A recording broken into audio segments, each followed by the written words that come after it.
I have to say that it's been very interesting watching during the last 20 years, participating and watching, and being very proud of how parents are taking the responsibility on themselves to find ways to become empowered.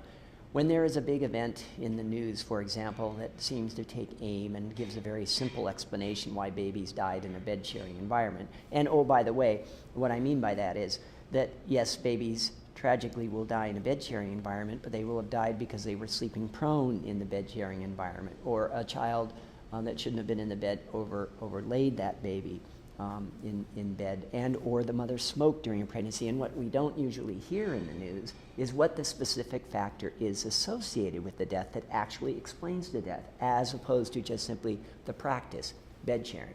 Because there's an enormous range of differences between what constitutes a safe bed sharing environment and a dangerous safe environment. That kind of information I was alluding to earlier that parents need to know. So we need to conceptualize what parents are going to need in the future and why it's important to change these public health policies we were mentioning.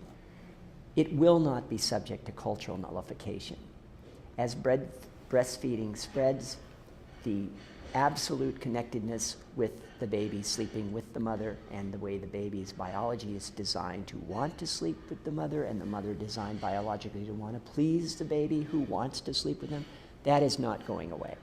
And I do think that it's going to be our responsibility to further promote the empowerment of parents, to remind them that this is only their decision to make, that medical authorities and citizens and civil agents and county officials, they are there to provide all the information that they need to make the best decisions for their families. And so in the future, what my laboratory will be doing is trying to promote information to parents that gives them the confidence to be able to stand up when county officials make very vitriolic and inappropriate comments about the irresponsibility of parents who bed share. And I see that tide turning. When I see a big event on the news and you look at the comments made following an article on the internet, I just sit back and I go, wow, parents have really learned a lot. They know what the scientific counterpoint is to the coroner getting up and saying 5 new babies died last week in Wisconsin. And what the parents will say is, well, tell me, that's very fine, but I want to know, was the baby sleeping prone? Did the mother smoke? Were there other children in the bed? Because that's what's explaining the death. And that's a very important sign that the parents are becoming informed and being convinced that it's only their choice to make. I like to remind parents that the only power some of these people have over us is what we choose to give them. And it's very important for them to know that they retain that liberty and that opportunity and privilege to make those decisions for their children. There's one interesting new bit of news coming out of the lab. We just published a paper in Social Science and Medicine, and we documented 4 very specific cases of mothers at different levels of the socioeconomic spectrum who all compromise and take risks, but yet very carefully gauge the likelihood of the risks that they do take will really seriously injure their babies. No environment necessarily can always be perfect, and it can't because the resources that women have are unequal, both in terms of education and material resources.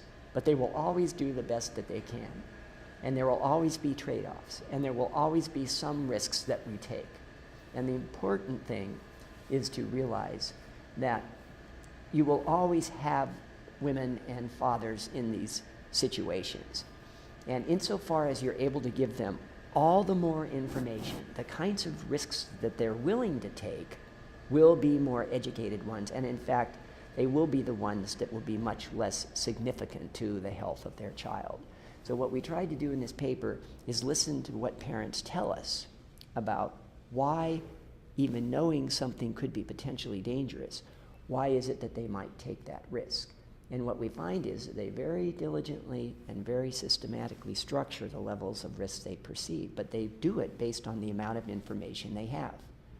And when they have the information, they know where the risks are too great and should not be overcome, like if you smoke during your pregnancy or if you're drunk or desensitized by drugs. but you would be shocked at what parents sometimes do not specifically know. But in part, I'm not surprised, because so much information is being held back that should otherwise be open and widely disseminated in our population.